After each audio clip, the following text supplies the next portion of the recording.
Believe it or not, a sophomore quarterback edition. J-Mac, will start with you. If I said Drake Maye and the Patriots are going to be the 1 seed in the AFC, do you believe it or not? Believe it! nailed it. But the New England Patriots, man, hey, the trajectory that Drake Maye has been on this season, even this past Sunday when he had some mishaps, had fumbles, had turnovers, did things uncharacteristically of how he's played the last few weeks, still managed the last drive of the game, making the throw to put that game away. I'm saying the Patriots continue to ascend upward. You two guys had that game this weekend. Yeah. By that I mean J-Mac did it on the TV, and Graz, you covered it for us on Countdown. Can you describe the feeling, the vibe in New England right now? Like we're doing all these pieces on Mike Vrabel. It feels like it is like the best place in the whole NFL right now. Yeah, I mean, they're feeling fantastic. They won 6 games in a row, and Vrabel's pushing every right button with these pregame intros. And like after the game, they didn't play their best game. There was plenty to work on. They got kind of lucky at the end. Atlanta missed the extra point. But Vrabel in the postgame was still talking about the importance of joy and all this kind of, I mean, like there is a good vibe there. And by the way, yeah, Tampa Bay this week, that's tougher than Jets, Bengals, Giants, Bills, who they already beat. Like they're and then set they up have for the that Jets again and the Dolphins again. Yeah. They have a lot of what would appear to be very winnable games the rest of the way. Yeah, and I like the way that they've been playing on defense. They need to eliminate the big plays that they've given up. But like when you look at their defense, they're a solid defense. They'll make mistakes that give up big plays, but I think that'll go away with coaching and as the season goes on. You can see that they can hang with anybody defensively. I wonder if they'll add to that defense by 4 o'clock. Remember, it's trade deadline day. Graziano will have anything if it comes up live while we're here. Meanwhile, Jeff, let's stay, again, a sophomore quarterback edition. If I said Caleb Williams and the Bears are going to win the NFC North, believe it or not. Not. No. Listen, I love where they are. They are further ahead than I anticipated they would be at this point. I love what Caleb Williams did last week to come back. Obviously, the walk-off touchdown for the Bears offense. They've already lost to the Lions one time, kind of a blowout loss. They got to play them again. I think so we just got to have some nice things without getting too crazy. Yeah, Caleb had an insane stat line in this game where he had over 250 passing, 50 yards rushing, and 2 receptions, 1 for a touchdown. Yeah. If you have to do all of that in the game, then you deserve some celebration and you deserve to win a game that they probably otherwise should have lost. So this team, I don't think, to Jeff's point, is going to win the division, but they will be competitive. I think they will sneak into the playoffs. The answer to that question could be, I don't think they're the best team in the division, but that doesn't mean they can't win it. Weird things are happening. Like the Lions and Packers performances this past weekend, I found bordering on alarming. Like for the Packers to sleepwalk through another game like that, and then the Lions, can someone remind them they have Jahmyr Gibbs and Jamison Williams? I mean, it feels like someone needs to tell them that. Vikings had a good plan on defense, and the Panthers are 5-4 somehow. So, look, I think those 2 teams are still better than Chicago. But I guess to your point, I mean, they're right there. Maybe Chicago gets better by 4 o'clock this afternoon, and maybe the Tucker Kraft injury is more devastating to the Packers than we even realize. I mean, look, there's half a season left. There's so much time, Evan. The question is, their defense was forcing turnovers at a crazy rate. Now when you come back down to the pack, how are they going to continue to perform?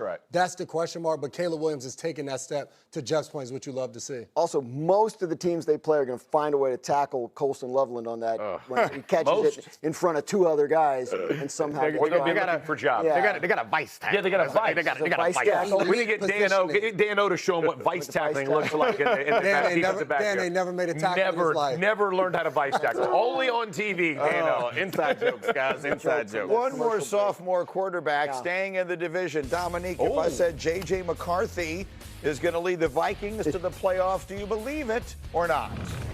Not. I think that they need a lot more from him. I think what happened in this game was impressive team win. You're going to be asking for a lot. This defense has not been as solid as they've been in the past. They showed up against the Lions this game. So I don't know. I have a hard time imagining that if they get to a situation where they put a lot more responsibility on McCarthy, that he's going to be able to do it. And I don't see the defense creating as many explosive plays as they did last season. Okay, so I love what you said. I will say this about the Vikings. This was the best plan that they have had together. Executed, They basically took Detroit's model for winning and used it against them. I mean, they ran for 130 yards on early downs, played physical, which takes the pressure off of McCarthy, and they brought these blitzes to these cross dogs all day, and when the Lions couldn't answer it, they just stayed with physicality, which is not.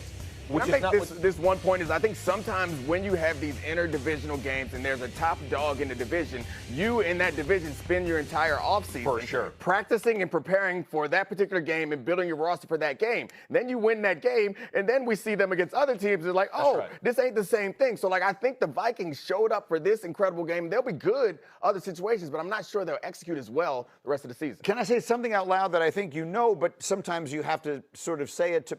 Like, he's played 3 games in his NFL career. Yes, right? This would be the equivalent. If he hadn't gotten hurt this would be like week 4 of his rookie season as far as how much he's played. Now, I know you can absorb things and all that, not being part of it. But, I mean, this is his, coming up will be the 4th game he has played in the NFL. So the question is, how much better a player is he 7 weeks from now, right? Than in his 10th NFL start than he was in his 3rd. And I think that's the question on which the Vikings season rests, because right now, 140 passing yards, he makes some great plays in this game. The throw that puts the game away at the end to Addison is a throw. I mean, most teams in that situation are going to run and punt.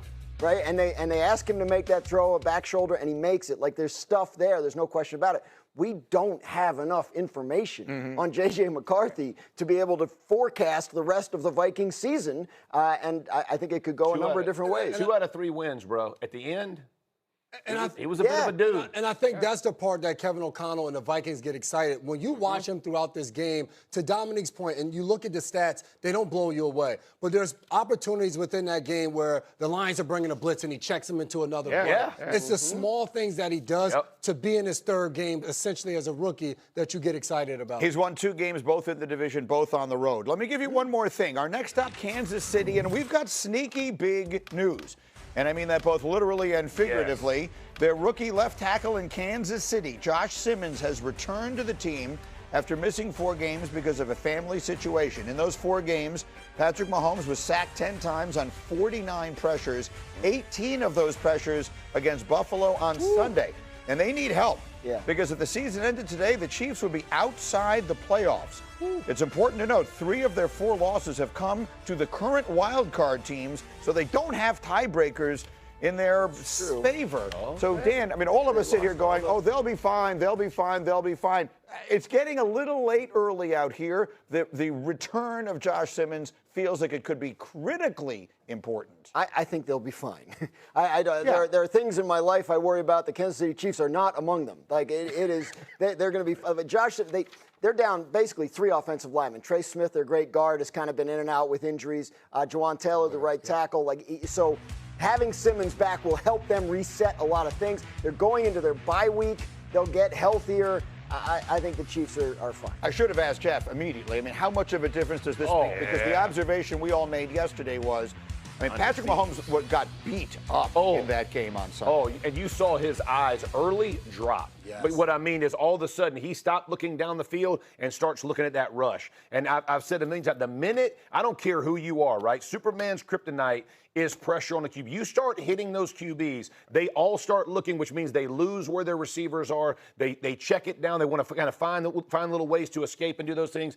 Buffalo had them going early. When you bring a guy like you take care of that side, right? So from a quarterback's perspective, no longer am I worried. I know I'm going to have time on that side. Now I can see it coming from my front side. It is a massive addition in getting back. Offensive line play doesn't get a lot of attention elsewhere except for here on Tuesdays, but it is so consequential. The only times that we've ever seen Patrick Mahomes lose big games was because the offensive line was deficient. Every other time he's been in a big game, he's won. So I think this Simmons thing is huge. If they can keep him healthy, no one can stick with those receivers for 3.5 seconds. And that's the thing. We've continued to talk about how much this offense has been different because Rashee Rice has been back.